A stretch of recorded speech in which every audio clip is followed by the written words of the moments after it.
Hello student, आज हम composite math class 6 का chapter number 3 playing with number की एक्सरसाइज 3B को सॉल्व करेंगे।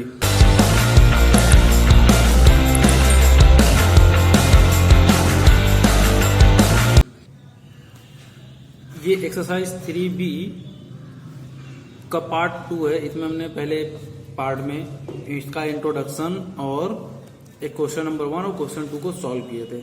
आज हम थर्ड क्वेश्चन से स्टार्ट करेंगे।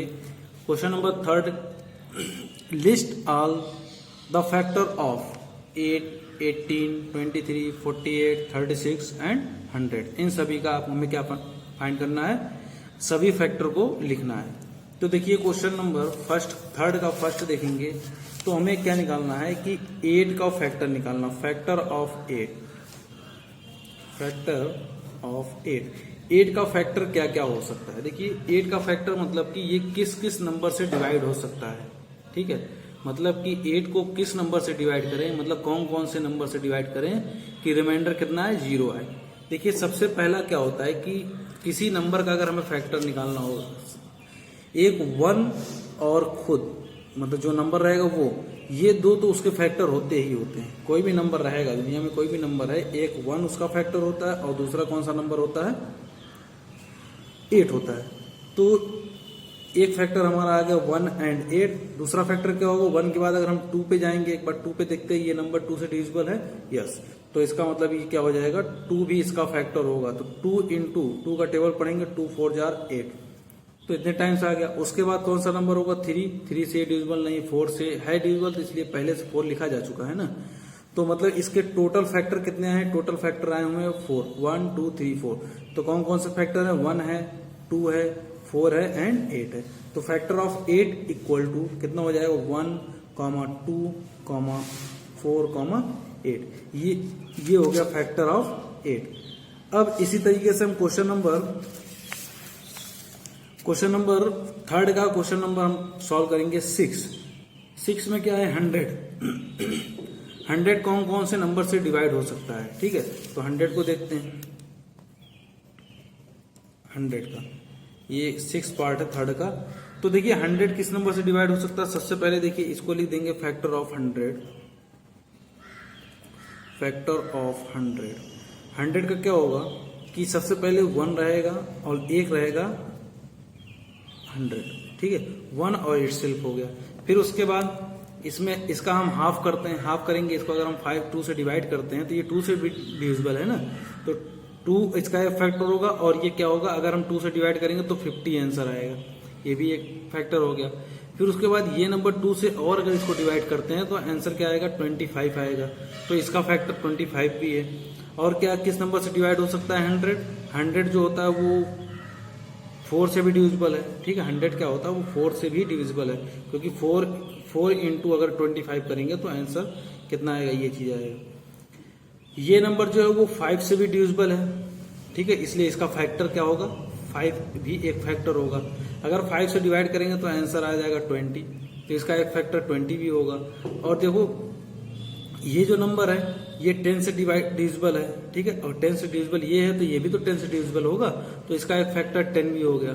और कोई फैक्टर इसके आए और इसके कोई फैक्टर तो नहीं है। इसका मतलब इसके फैक्टर कौन कौन से होंगे, फैक्टर ऑफ 100 इक्वल टू हो जाएगा 1, 2, 1 हो जाएगा 2, 4, 5 और फिर उसके बाद 10 के बाद आ जाएगा 10 के बाद 20 के बाद 25, फिर हो जाएगा 50, फिर 100।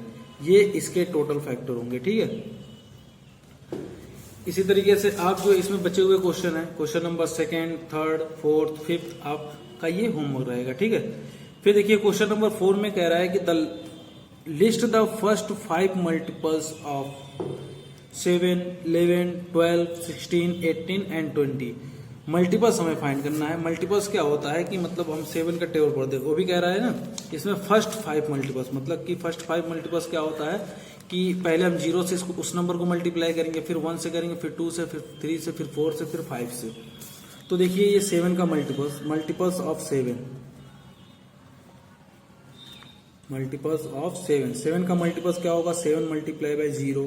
ठीक, और क्या होगा 7 multiply by 1, 7 multiply by 2, 7 multiply by 3, 7 multiply by 4, कितने मल्टीपल्स हो गए? 1 2 3 4 5, कितने मल्टीपल्स हो गए? 5 मल्टीपल्स हो गए। अब इसको मल्टीप्लाई करते हैं। 7 इंटू 0 मीन्स 0, 7 इंटू 1, 7 1 इज 7 हो जाएगा। 7 इंटू 2, 7 2 जार क्या हो जाएगा? 14, 7 इंटू 3, 7 3 जार क्या हो जाएगा? 21, और 7 इंटू 4 इक्वल टू हो जाएगा 28।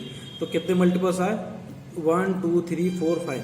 फर्स्ट 5 मल्टीपल्स कहा है, तो अगर फर्स्ट 10 मल्टीपल्स कहता है तो स्टार्ट कहाँ से करते हैं? उस नंबर को किससे मल्टीप्लाई जिससे करेंगे, वो स्टार्ट कहाँ से करेंगे? 0 से, फिर 1 से, फिर 2, फिर 3, फिर 4, जितना कहेगा उतने टाइम्स हम उसको मल्टीप्लाई कर देंगे। ठीक है, तो फर्स्ट 5 मल्टीपल्स को फाइंड कर लिए। 7 का 5 मल्टीपल्स कौन कौन सा है? 0 है, 7 है, 14 है, 21 है और 28 है।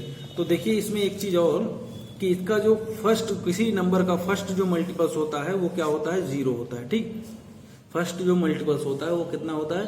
0 होता है। और ये नंबर जो है, और सेकंड जो मल्टीपल्स होता है वो 7 होता है। अगर इसमें कभी आपसे पूछ लिया क्वेश्चन कि नॉन जीरो मल्टीपल, किसी नंबर का non zero multiples, first non zero multiples कौन सा होता है? ये तो जीरो है मल्टीपल्स, मतलब 7 का मल्टीपल्स एक 0 भी तो होता है, और 7 का मल्टीपल्स एक 7 भी होता है। तो वो कौन सा नंबर होगा? इटसेल्फ होता है। ठीक है, अब इसका देखिए क्वेश्चन नंबर 4 का क्वेश्चन नंबर 18 देख, क्वेश्चन नंबर 5 जो है 18, तो मल्टीपल्स ऑफ 18 देखते हैं। मल्टीपल्स ऑफ 18 का मल्टीपल्स, तो फर्स्ट 5 मल्टीपल्स लिखने हैं, मतलब कि 0 से लेके 4 तक मल्टीप्लाई करना रहेगा। 18 into 0, 18 into 1, 18 into 2, 18 into 3 and 18 into 4। तो इसको मल्टीप्लाई करते, 18 को अगर हम 0 से मल्टीप्लाई करेंगे तो आंसर कितना आ जाएगा? 0 आ जाएगा। अगर हम 18 को 1 से मल्टीप्लाई करेंगे तो आंसर आ जाएगा 18। 18 को 2 से मल्टीप्लाई करेंगे 36 हो जाएगा। 18 को 3 से करेंगे तो 54 हो जाएगा, एंड 18 को 4 से करेंगे तो 72। तो इसका फर्स्ट 5 मल्टीपल, पहला मल्टीपल्स ये है, दूसरा मल्टीपल्स ये है, और ये पहला नॉन जीरो मल्टीपल्स, किसी नंबर का पहला नॉन जीरो मल्टीपल जो होता है वो इटसेल्फ होता है। ठीक, वो नंबर खुद ही नॉन जीरो मल्टीपल्स होते हैं, वो फर्स्ट। और ये हो जाएगा 36 का थर्ड मल्टीपल्स है, 54 18 का फोर्थ मल्टीपल्स है, और 72 इसका फिफ्थ मल्टीपल्स है। इसी तरीके से आप क्वेश्चन नंबर 4 के जो लेफ्ट पार्ट है उसको आप सॉल्व करेंगे, जैसे कि थर्ड, सेकेंड, फोर्थ एंड 6, ये सब आप करेंगे। ठीक है, अब देखिए question number 5, determine whether 39 is a factor of 13,962। इसमें यह बताना है कि 39 इसका फैक्टर है कि नहीं है, इसको चेक करना है। ठीक है, कैसे चेक करेंगे कि अगर हम 13,962 को 39 से डिवाइड करते हैं, अगर रिमाइंडर 0 आता है, अगर रिमाइंडर 0 आएगा तो वो उसका फैक्टर होगा। 39 दूसरे नंबर का फैक्टर होगा। अगर डिवाइड करने पे रिमाइंडर आता है कुछ ना कुछ, ठीक, जैसे मान लो 1 भी आ सकता है, 2 भी आ सकता है, 3 भी आ सकता है, रिमाइंडर मैक्सिमम कितने आ जाएंगे? 39 तक, 38 तक आएंगे रिमाइंडर। अगर 39 से डिवाइड कर रहे हैं तो रिमाइंडर मैक्सिमम कितने आ सकते हैं? 38 तक आ सकते हैं रिमाइंडर। ठीक है, अगर वो फैक्टर नहीं होगा तो रिमाइंडर 0 नहीं आएगा, अगर फैक्टर है तो इसका मतलब रिमाइंडर 0 आएगा। तो इसको हम सॉल्व करते हैं। क्या है? 13,962 को अगर हम क्या करते हैं, किससे डिवाइड करते हैं बच्चों? हम डिवाइड करेंगे 39 से, क्योंकि हमें 39 को ही चेक करना है ना। तो 39 से डिवाइड करो। अब देखिए 39 का टेबल, 39 का टेबल तो लर्न तो होगा नहीं आप लोगों को। तो आप क्या करेंगे कि इसका जो फर्स्ट टर्म है, ये जो 3 है ना, 3 का टेबल पढ़ो, इससे कम है।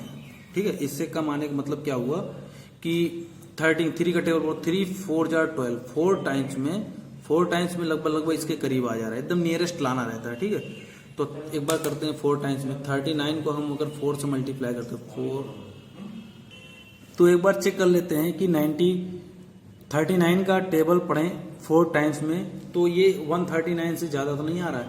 तो 4 9 जार हो जाएगा 36, तो 3 कैरी आ गया। ठीक है, 4 3 जार 12, 12 प्लस 3 कितना होता है? 12 और 3 हो जाएगा 15, तो 156 जो इससे ज़्यादा आ गया। इसका मतलब हमें यहाँ पे 4 टाइम्स में नहीं, हमें कितने टाइम्स पढ़ना पड़ेगा, 3 टाइम्स में वो टेबल पढ़ना है।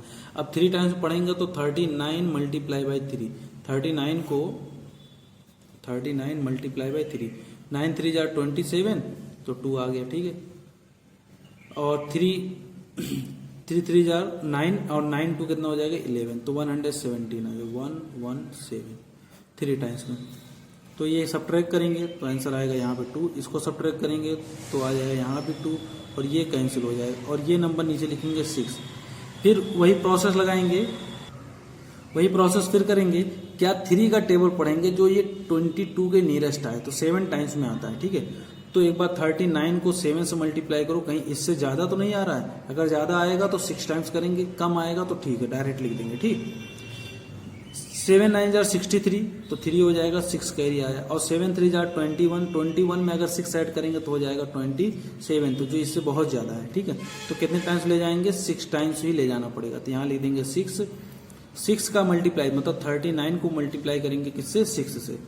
6 इंटू 9, 6 को 9 से मल्टीप्लाई करेंगे 54, तो 5 कैरी आएगा।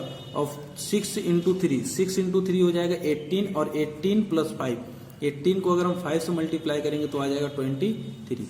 तो जो इससे ज्यादा हो गया, देखिए ये जो है कि 6 टाइम्स में भी ज्यादा आ जा रहा है। अब क्या करेंगे, 5 टाइम्स में ले जाओ इसको, 5 टाइम्स में चेक करो तो 5 टाइम्स में यही कर ले रहे हैं। तो 5 9 जार 45, 4 कैरी आया। और 5 3 जार 15 और 15 प्लस 4 तो हो जाएगा 19, तो मतलब 195। इससे कम आया तो कर लेंगे, सब्ट्रैक्ट करेंगे 1 और 22 माइनस 19, 22 में से अगर हम 19 को सब्ट्रैक्ट करेंगे तो 3 आ जाएगा, ठीक। और ये नंबर्स को यहाँ लिखेंगे 2। फिर उसके बाद 39 का टेबल पढ़ेंगे जो इससे कम आना चाहिए। 39 का टेबल एक बार चेक करो, 3 का टेबल 10 टाइम्स में तो जाएगा नहीं, 8 टाइम्स में भी नहीं जाएगा। ये लगभग इसको 40 मानिए, ठीक है। ये नियरेस्ट है ना 39, 40 के, तो 40 एक बार लिख करिए। 40 मतलब 4 का टेबल पढ़िए जो इससे कम है। 4 8 जार 32, 8 टाइम्स में 32 आ रहा है। तो इसको हम क्या करें कि 8 टाइम्स में नहीं 7 टाइम्स में ले चलते हैं, ठीक है। 8 टाइम्स में नहीं 7 टाइम्स। 3 9 मल्टीप्लाई बाय 7, 7 9 जाए, देखो यहाँ पे एक बार मल्टीप्लाई किए हैं तो कितना आया 273। तो एक बार 8 टाइम्स में कर लेते हैं मल्टीप्लाई, कहीं इसके नियरेस्ट तो नहीं आ रहा है। तो हो जाएगा 8 इंटू 9 तो हो जाएगा 72, 72 का 2 लिख देंगे, 7 कैरी आ जाएगा। 8 3 जार 24, 24 में अगर हम क्या करें 7 ऐड कर लें, 24 में अगर हम 7 ऐड कर लेंगे तो आ जाएगा 31, तो यहाँ हो जाएगा 31। तो देखिए 312 आ जा रहा है, मतलब 8 टाइम्स में 312 आ जा रहा है यहाँ पे।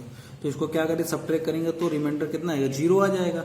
अगर रिमाइंडर 0 आया तो लिख देंगे hence 39 is the factor of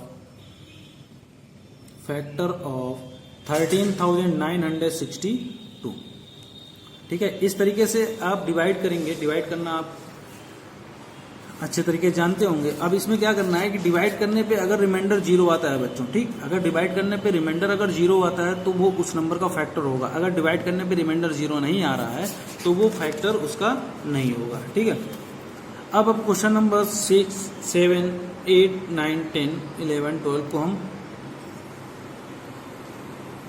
next video में बताएंगे, ठीक है। Thank you.